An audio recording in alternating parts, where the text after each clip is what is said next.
Hello, and welcome to AEW.1, the AEW Women's Division blog. My name is Travis. You can read more of our articles at our website at AEW.1. You can also look me up on Twitter at AW_ONE. And please, if you haven't already, please consider subscribing. Give us a like, give us a subscribe. We really appreciate it. All right, let's get into it. I'm recording this on a Tuesday afternoon, the day before the January 11th episode of Dynamite from the Kia Forum. And we're at an interesting place with this whole Mercedes Monè situation. I feel like we've now gotten all the information that we're going to get prior to the show, so it seems like a good time to make my most informed prediction. The whole Mercedes Monè to AEW situation is so fascinating right now because, unlike the first dance, where CM Punk debuted, everything is so tight-lipped that even Dave Meltzer doesn't think it's happening now. Or he's not sure anyway. This is either shaping up to be a massive bungling of fan expectations or just a genius masterstroke from Mr. Tony Khan. So first things first. Will Mercedes Monè debut in AEW on Dynamite this Wednesday? Yes.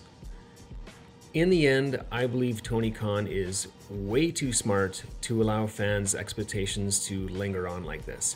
And some may say that it's absolutely not Tony's fault if fans jump to conclusions. But with this tag match, with the mystery partner being advertised over a month in advance, I think Tony knew what fans' expectations would be. And it would arguably be booking malpractice to set up your own fans for disappointment like that. No pressure, Tony.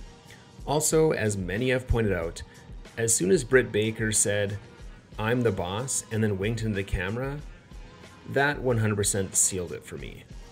That said, it's possible that Mercedes Monè may not sign full-time and she's just taking on dates, sort of like she is with New Japan. But if I had to place money on it, I would bet that we'll see Mercedes Monè is #AllElite. We'll see that graphic this Wednesday night. From there, I've tried to look at this from every angle, and I mean like every angle, including looking at AJ Lee, to figure out what exactly is going to happen, not with just Monè, but also with the women's division as a whole, as I think the storylines kind of bleed into each other. So then I ask, does Mercedes Monè replace Toni Storm as Saraya's partner? No. It's my belief that this whole mystery partner storyline has been set up to create the expectation of Mercedes showing up at Dynamite in a quasi-first dance type of move where she's being advertised without actually advertising her. So it'll end up being a little bit of a bait and switch, except that you're still getting the bait, which is Mercedes Monè.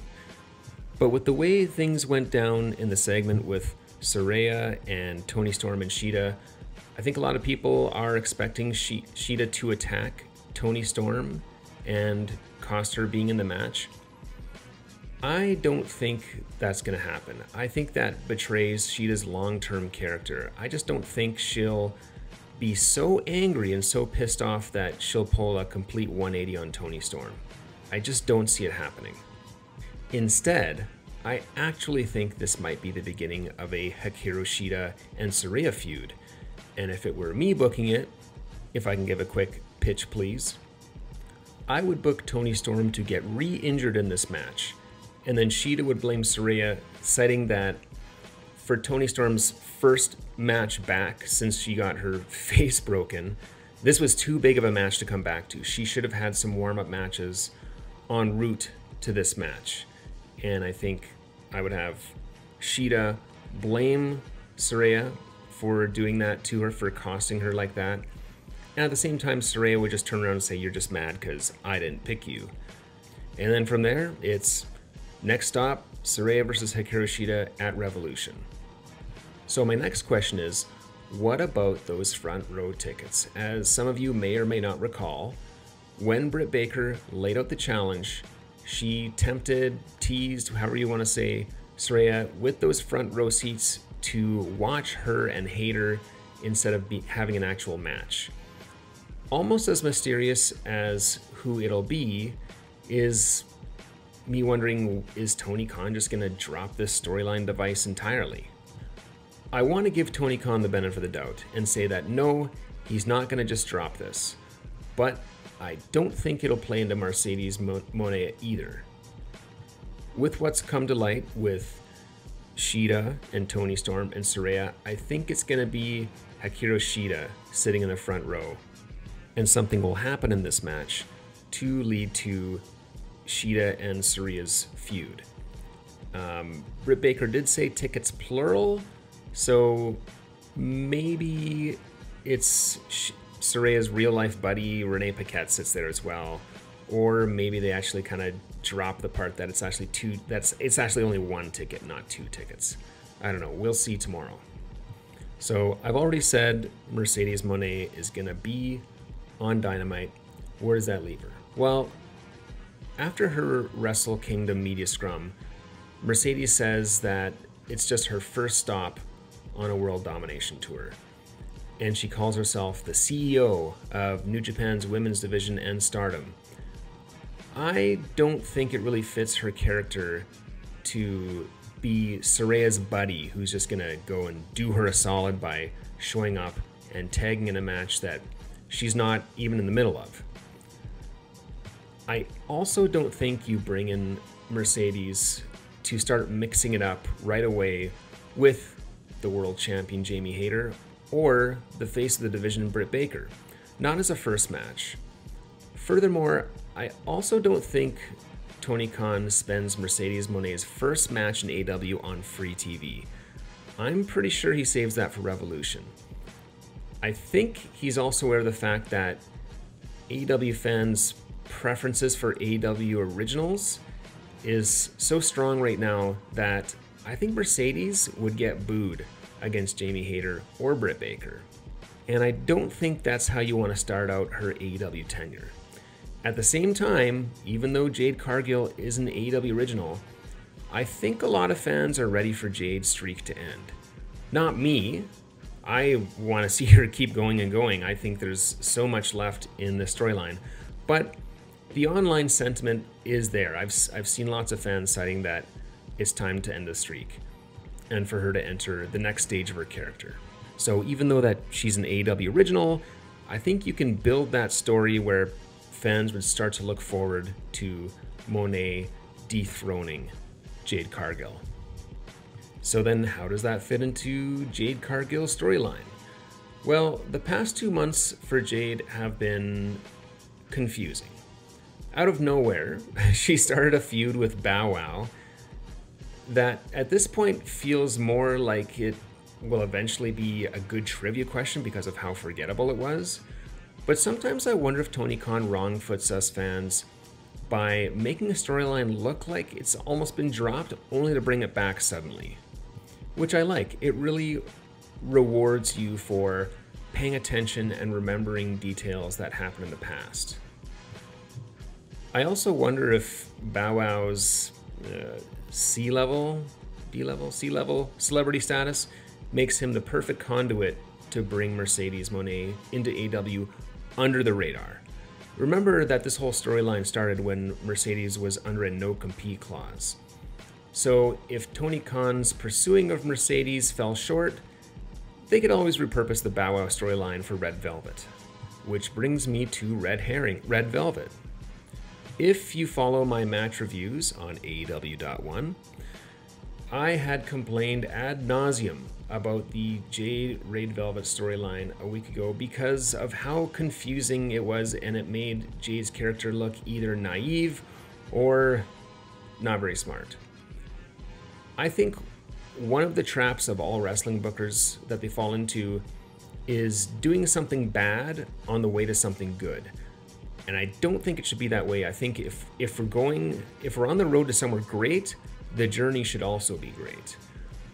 But I understand why that's challenging. Taking it at face value, I've seen some fans, podcasters, etc., talk themselves into the idea that maybe Red Velvet would be the right person to end Jade's streak. After all, Jade had her very first match against Red Velvet. Jade's beat her several times. Maybe this whole baddie thing is Red Velvet's way of keeping her enemy close, and she's studied Jade and now thinks she knows how to defeat her.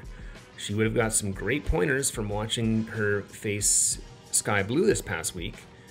But in saying that, as much as I'm excited for Red Velvet's future, I love the girl, I love the way she sells, she has a slinky for a spine. I just don't think this is the right time for her to get that big of a rub. So in my mind, Mercedes Monè versus Jade Cargill is the direction. And I think Tony Khan has purposely placed the Jade Red Velvet storyline to have fans expecting this to be the week where Jade calls out Red Velvet. Instead, I guess this is another pitch please, Mercedes Monè's music hits and she comes out.